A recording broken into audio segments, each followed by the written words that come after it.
It was the second film and first talkie to win the Academy Award for Best Picture. The Broadway Melody, a lavish MGM production, was a very important milestone in the history of motion pictures.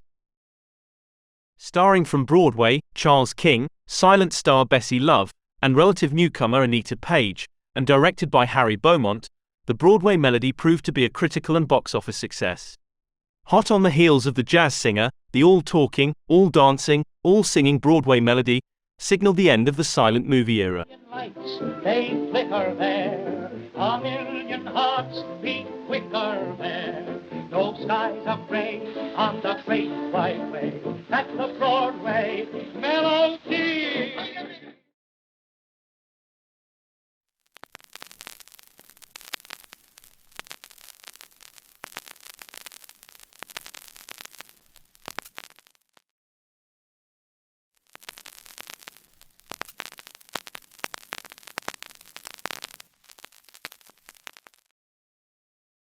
For those movie fans who lived between the turn of the 19th century and the Great Depression, silent films were all they knew.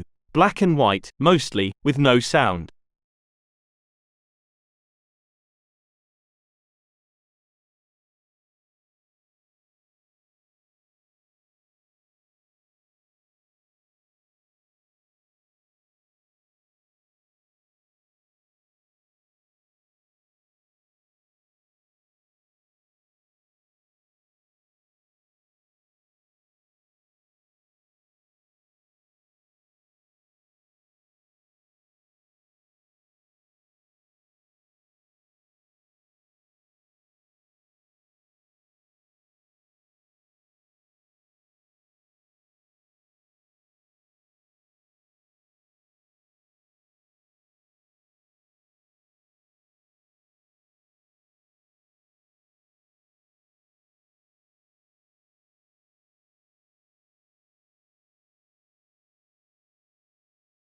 Due to the work of the Lumiere brothers, Thomas Edison, and others, the motion picture camera became a practical reality by the mid-1890s. Silent films became extremely popular, first with Nickelodeons, and then small movie houses. In less than a decade, motion pictures became an art form.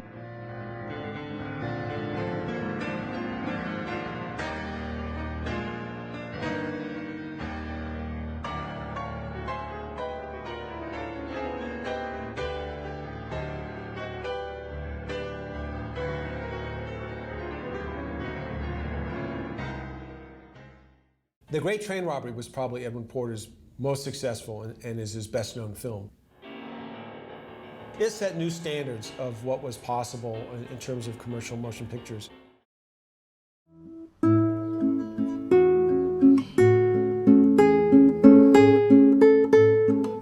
Georges Méliès, an early pioneer in motion pictures, took us to other worlds, like in his iconic 1902 short film A Trip to the Moon, one of the earliest science fiction fantasy films.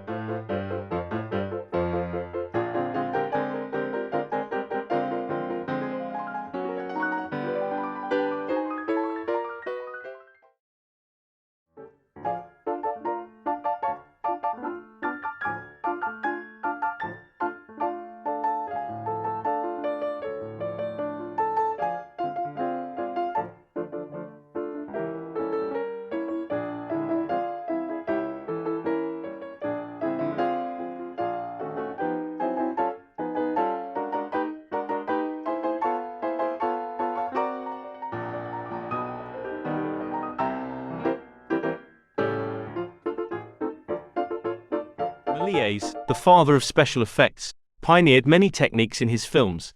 Visual trickery like cuts that made people disappear in the blink of an eye, costumes and makeup that made aliens seem all too real, and color.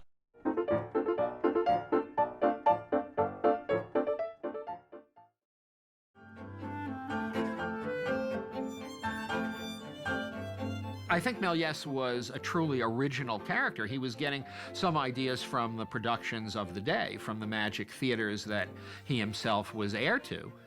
But I think a lot of it was just clear insight, creative genius.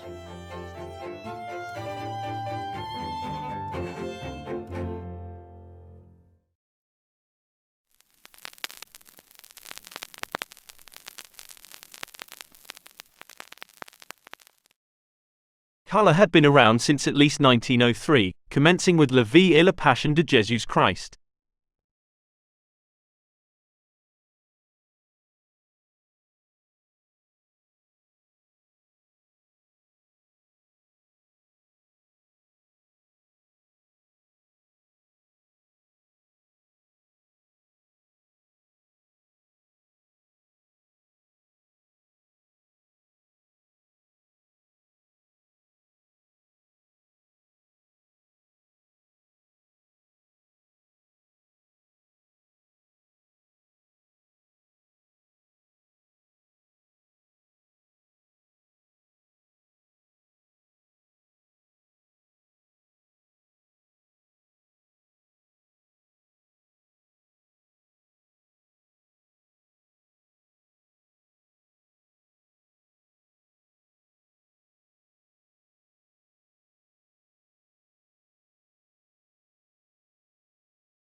Various other films experimented with color over the years. Some films, like Little Nemo from 1911, were hand-colored.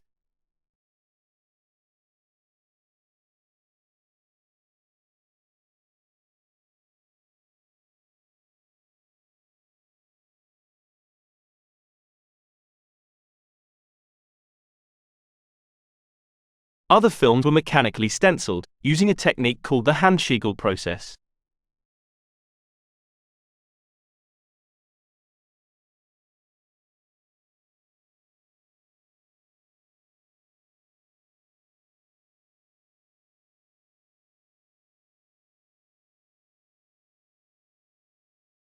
Some of Méliès's earliest films, like A Trip to the Moon, were hand-colored, frame by frame.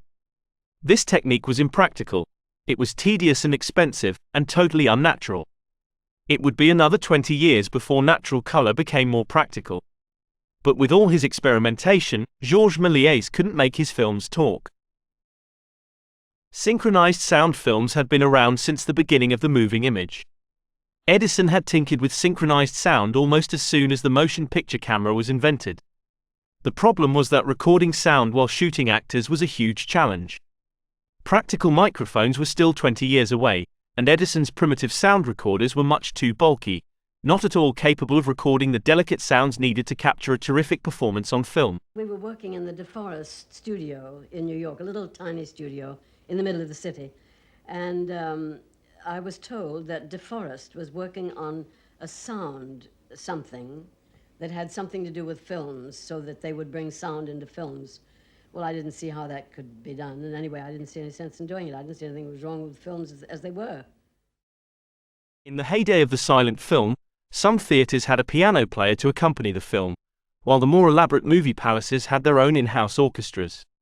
The big-budget pictures like D.W. Griffith's 1915 epic The Birth of a Nation and his 1916 epic Intolerance had sweeping scores written specially and performed at every showing. This was the standard for the next 15 years. Being big-budget, these films also experimented with color, namely using a special lens to tint certain scenes one specific color. It wasn't natural color by any means.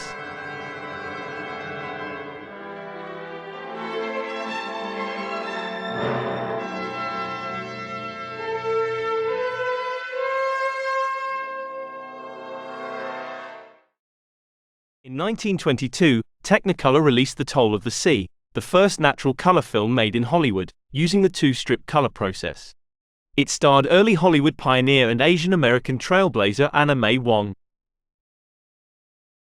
Technicolor had created the two-strip color process, which emitted the blue filter inside the camera, filming only through the green and red filters. This allowed only oranges, greens and reds to be shown on screen. Technicolor wanted to capture accurate skin tones and foliage above all else. Blues, purples and yellows could not be accurately captured. The two-strip process was used mostly for short films and certain scenes in various movies until the three-strip process was perfected in the early 1930s.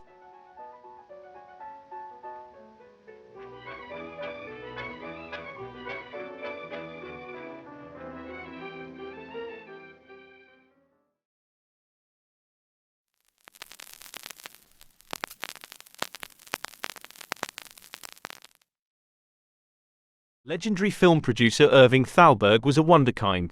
He had earned his chops under Universal Studios boss Carl Laemmle, a family neighbor from back home in Brooklyn, New York.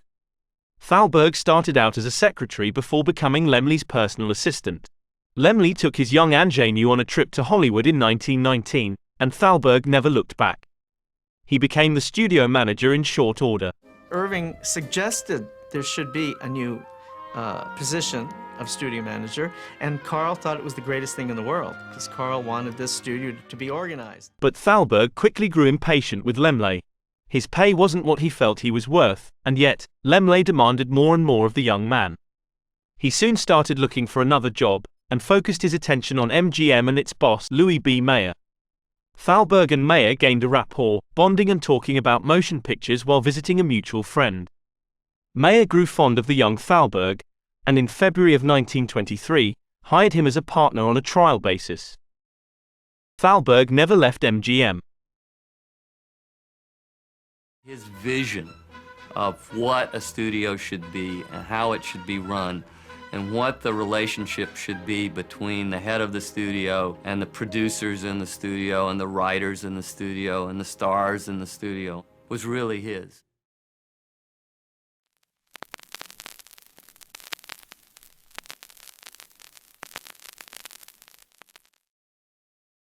Most studio heads thought sound films wouldn't catch on.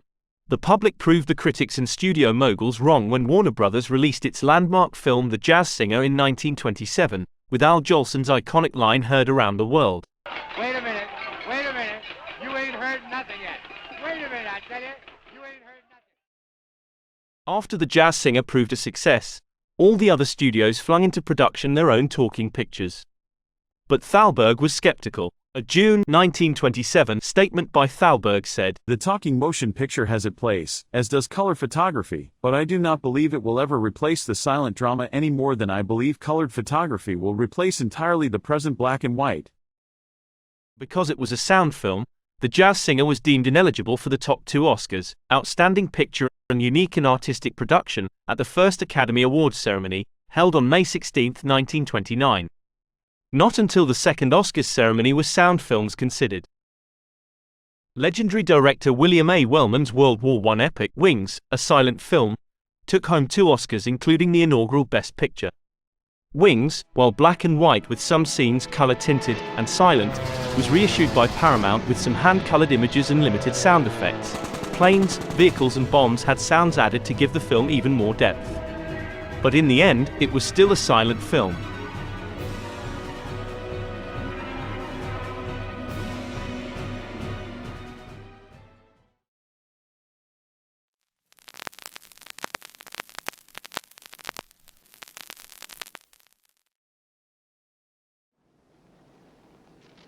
In the late 1920s and early 30s, these 200 acres of real estate were a scene of panic, pandemonium.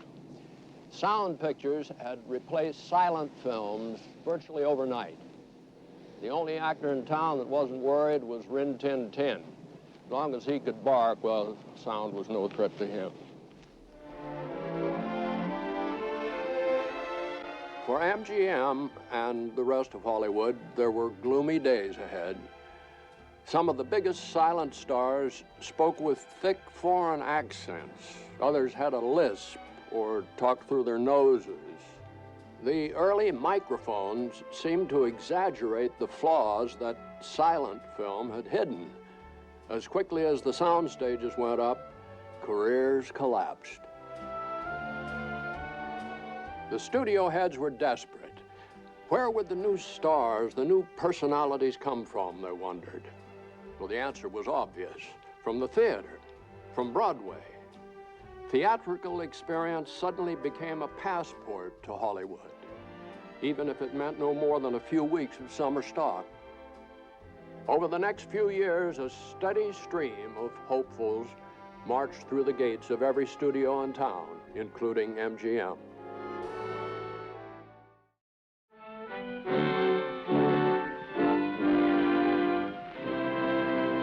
And all of this lovable nonsense began back in 1929, and the silent film had suddenly become a thing of the past, and sound was the king. Oh, Broadway, you've got a sound on Broadway. Broadway Melody of 1929 won an Oscar for the Best Picture that year, and MGM was off and running with a new formula for success. Charles King and a line of slightly overweight chorus girls were the beginning of a new motion picture art form that would captivate audiences for years to come. Skies are gray on the great white way. That's the Broadway melody.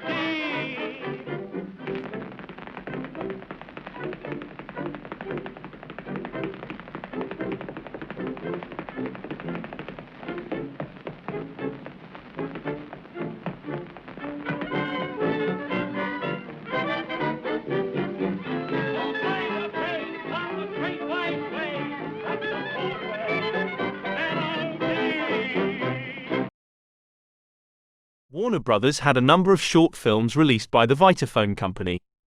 Vitaphone used a sound-on-disc process whereby the soundtracks of many early talkies were recorded on a vinyl record-like disc. The drawback to this was that keeping the film in sync with the sound proved to be a challenge. One little bump could be a disaster. Over at Fox Studios, William Fox and his technicians were developing a technology where the soundtrack of a film was included on the side of 35mm film stock. This would become the standard for decades to come.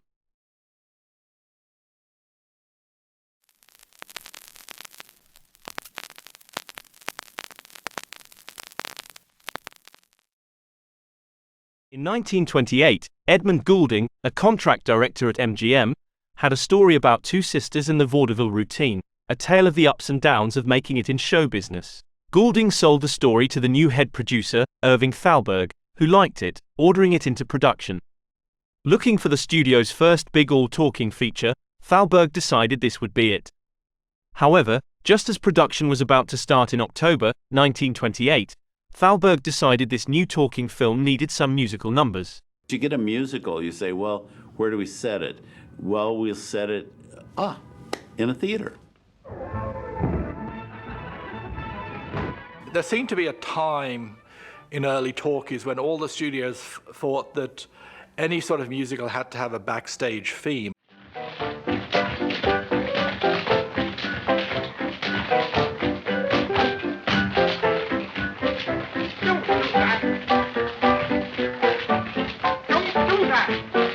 It also had what all great musicals really do have, and it had a good story. Two sisters both in love with the same man, two sisters trying to succeed on Broadway, and it was a very emotional story, well told. An experienced title writer at MGM, Ralph Spence, suggested two friends of his for the job of writing the songs that would be integral to the Broadway melody. Arthur Freed and Nachio Herb Brown were hired, after a meeting with Thalberg. He didn't even get the names, instead calling them the real estate man and the piano player. The pair wrote 3 songs for the film, the Broadway melody, A rhyme of style of Broadway, Broadway, where the smile. The Wedding of the Painted Doll, Today's the wedding of the painted doll. It's a jolly day, the news is spreading all around the hall. and a romantic tune called You Were Meant for Me. For you, nature patterned you, and when she was done, you were all the sweet things rolled up in one. You're like a plaintive melody. Brown and Freed wrote many other songs together, including, from 1939's Babes in Arms, Good Morning. Good morning. It's a lovely morning. Good morning. What a wonderful day. We danced the whole night through. Good morning. Good morning. To you, how do you do? I said good morning. See, the sun is shining. A good morning. Hear the birdies sing. It's great. stay up late. Good morning to you. And the immortal classic Singing in the Rain. I'm singing in the rain, just singing in the rain. What a glorious feeling, I'm happy again. But just before Brown and Freed turned in their songs, Billy Rose, one of the hundreds of songwriters who flocked to Hollywood, tried to sell a batch of his songs to Thalberg for use in the movie. Billy Rose co-wrote his two best-known songs, Me and My Shadow, and It's Only a Paper Moon, now a classic jazz standard. Thalberg agreed to have a listen to these songs, so Rose showed up with his orchestra and played out his repertoire. Thalberg was almost convinced, but still gave Freed and Brown a chance to prove their songs. They took Thalberg and his wife, actress Norma Shearer, to local radio station KFI in Los Angeles to perform the songs. Thalberg decided then that he would use the Brown-Freed songs after all. The screenplay for the Broadway Melody would be written by Norman Houston, known for the Battle of Broadway and many B-westerns, and James Gleason, a playwright, screenplay writer and actor. Gleason's biggest screenplay would be the Broadway Melody. He was in A Free Soul with Lionel Barrymore, Meet John Doe with Gary Cooper, and earned an Academy Award nomination for his supporting role in the 1941 film Here Comes Mr. Jordan.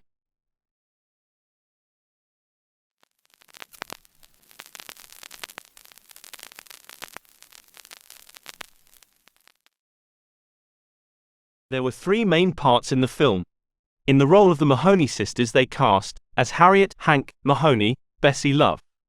A veteran of silent films, Love had been in many popular films like D.W. Griffith's Intolerance, Sir Arthur Conan Doyle's The Lost World, and she was the one to popularize the Charleston dance in The King on Main Street.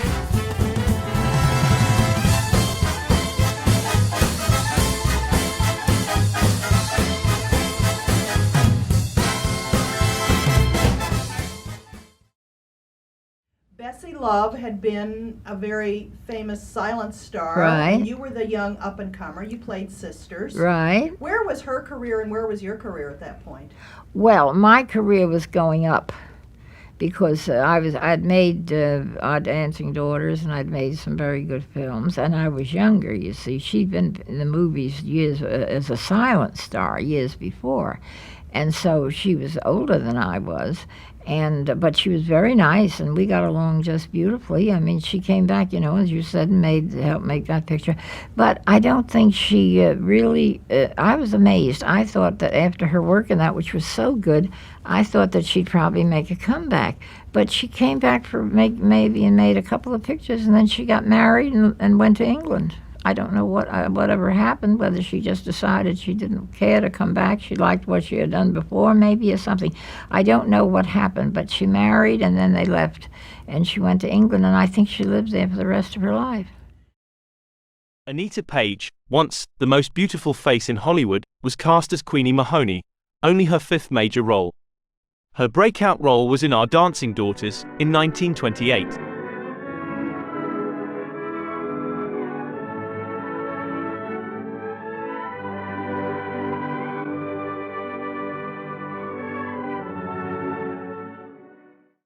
Film work and your film career, what are you proudest of? Our Dancing Daughters. That was the picture that made me. And that was the picture that drew all these critics, even from New York and all over. And that was the one in which they said she's got the material to be a star. Charles King, a World War I veteran, vaudeville entertainer and Broadway star from New York, in only his second film, was chosen to play Eddie Kearns, a songwriter who helps the Mahoney sisters get in with Broadway producer Frances Zanfield, an obvious take on the real Broadway producer, Florence Ziegfeld. Minor roles included Eddie Kane as Frances Zanfield, Jed Prouty as Uncle Jed, and Kenneth Thompson as Jock Warner, another obvious take on a real person, that being Warner Brothers studio head Jack Warner. To direct this important film, Thalberg chose veteran director Harry Beaumont, an actor and director since the early teens whose best directorial efforts included The Gold Diggers in 1923, Our Dancing Daughters in 1928, and The Broadway Melody, for which he earned his only Oscar nomination for Best Director, albeit unofficial. After the success of the Broadway Melody, Beaumont directed mostly B pictures, and served as an uncredited second unit director on the 1943 Best Picture-nominated biopic Madame Curie.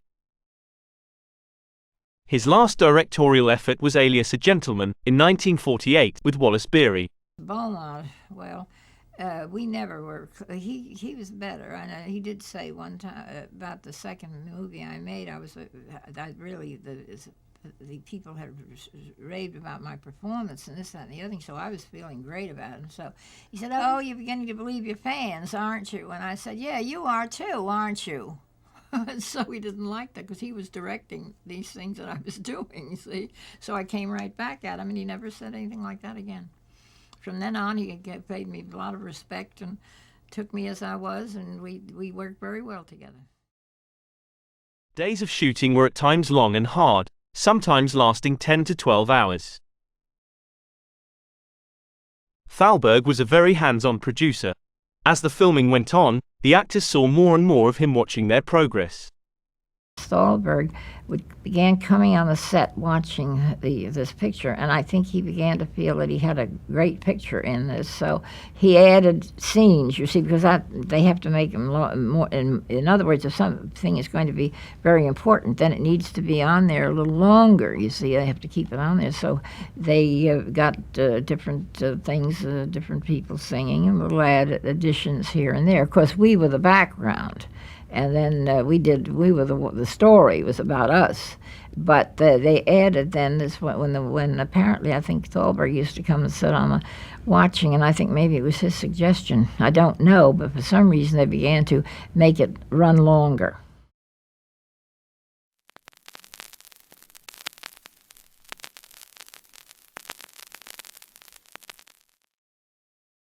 Thalberg tinkered with scenes incessantly. One scene was particularly troublesome. It was called The Wedding of the Painted Doll, and Thalberg wanted it shot in 2-strip Technicolor. However, when he saw the rushes days later, he demanded it be reshot. He said of it, "It looks like a stage number shot from only one spot. That's not a motion picture, that's a stage presentation." It's a holiday, today's the wedding of the painted doll.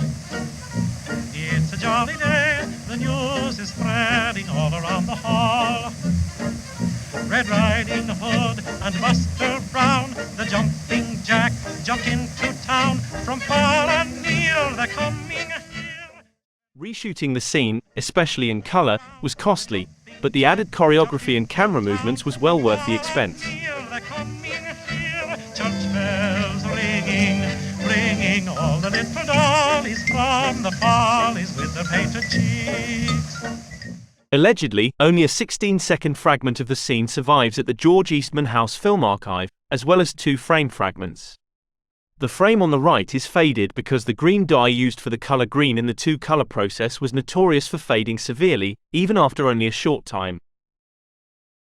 While we don't know exactly how the scene looked, one internet user uploaded a colorized version of the scene to the video sharing service YouTube, while another color version was included within a copy of the Broadway Melody on the Internet Archive website. Here is a short side-by-side comparison of the 2 versions and what the scene may have looked like. He is sure he knows his stuff, 'cause he's done it often enough. Here comes the bridegroom, ready for the service, just a little nervous.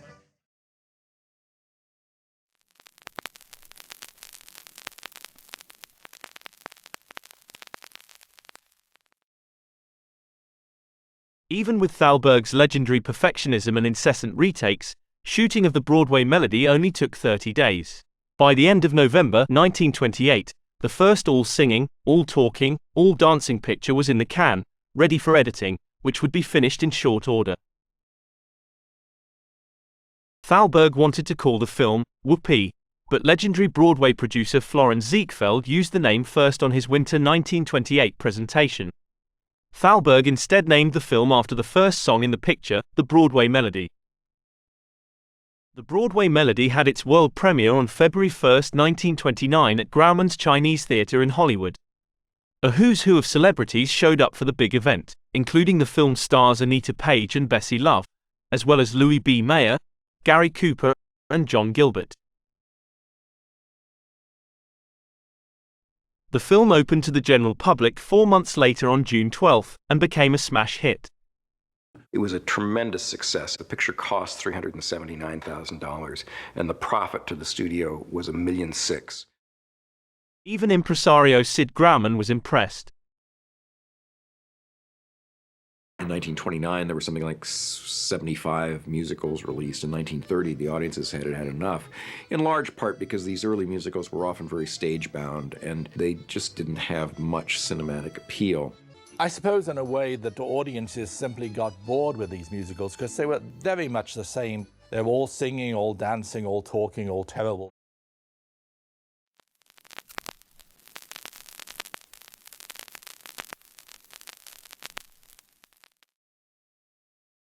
The second Academy Awards ceremony was held on April 3, 1930, honoring films released from August 1, 1928 through July 31, 1929.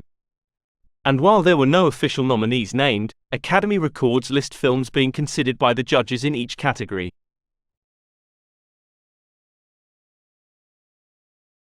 The Broadway Melody received 3 de facto nominations: Best Picture, Best Director for Harry Beaumont, and Best Actress for Bessie Love.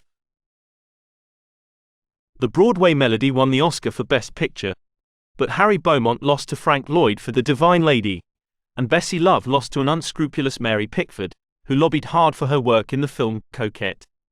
She invited the judges over to her house for tea. Bessie Love, along with the other actresses under consideration, Ruth Chatterton in Madam X, Betty Compson in The Barker, Jean Eagles in The Letter, and Corinne Griffith in The Divine Lady, were not told of their being considered.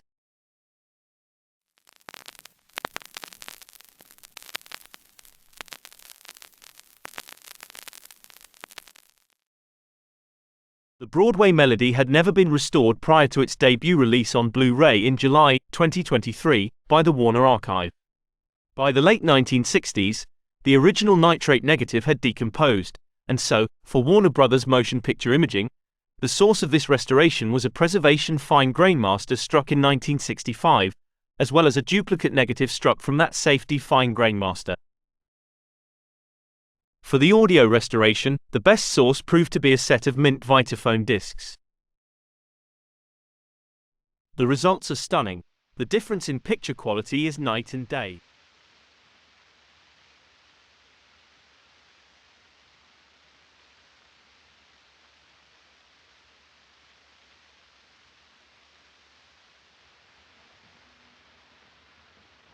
Good morning, beautiful lady. Oh, you frightened me. Good morning.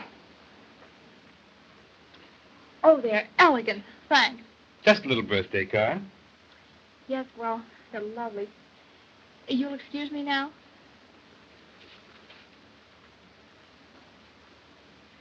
You have someplace to go, haven't you? Are you putting me out? What's the matter? Don't you like the flowers? Oh, they're beautiful. They're not half so beautiful as you. And any girl that can look beautiful so early in the morning... That sounds like you know quite a lot about girls. I do. I'm an expert.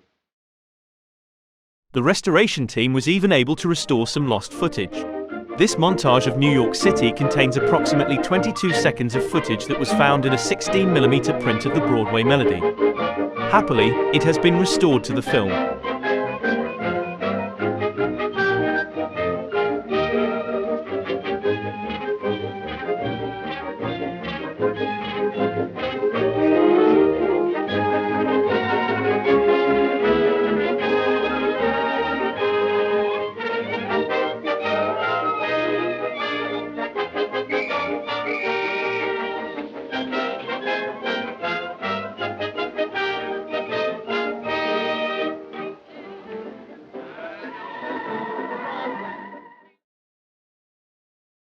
This newly restored version of the Broadway Melody was released on Blu Ray in July 2023 by the Warner Archive.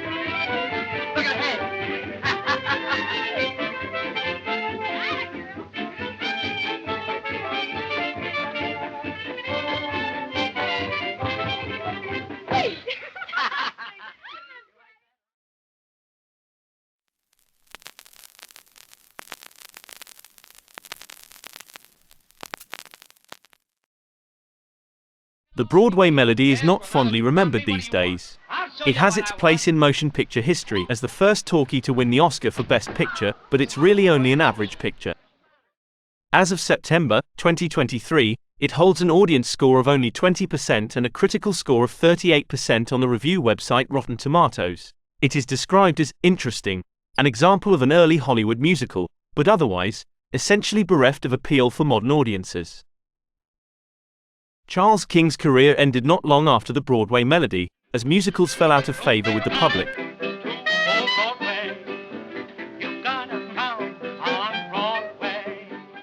King married Leela Rhodes and had 3 children, but passed away in 1944 from pneumonia, while in London with the USO entertaining the troops in World War II. Was she ever wrong? My mother made life just a song. When you were a kid, where did you want to be?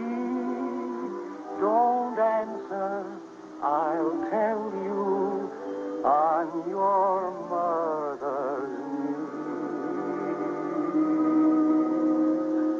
Your mother and my mother too were angels whose hearts were a shrine, and the one up above sends his message of love through your mother and mine.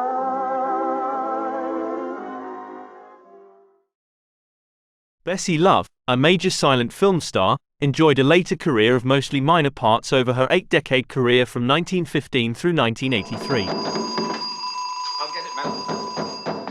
Police, walk over there.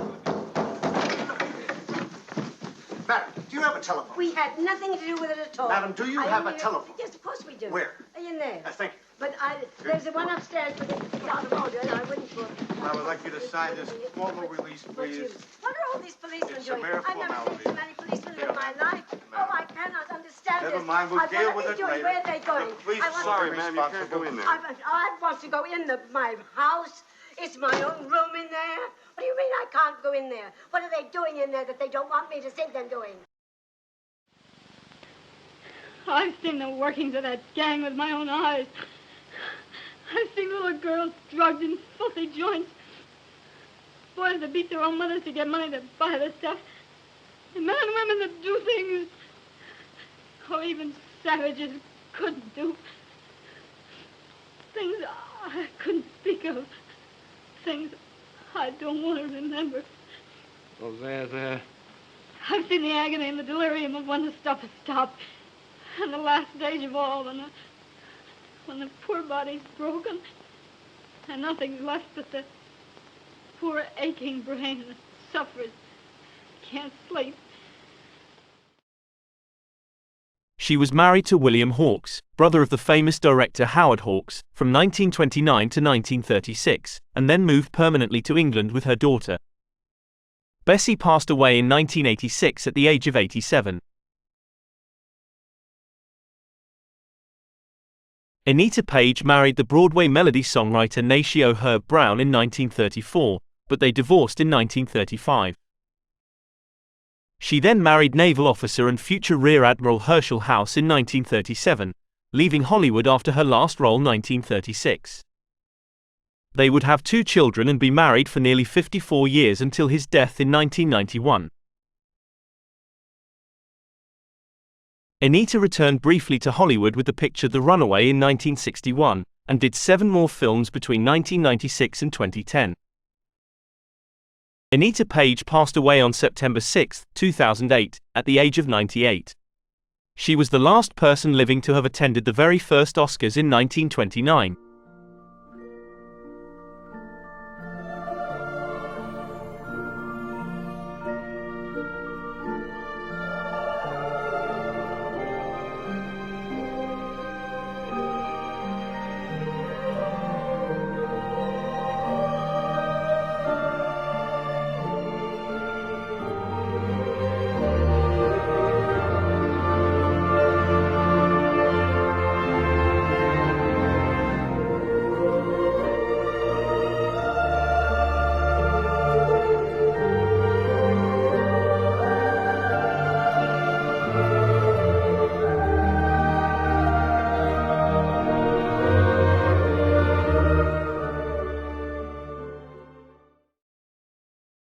There is not much left to say about the Broadway melody except our sincere thanks to George Feltenstein, the Warner Archive, and the team at Warner Brothers Motion Picture Imaging for bringing us this piece of history for a new generation to enjoy.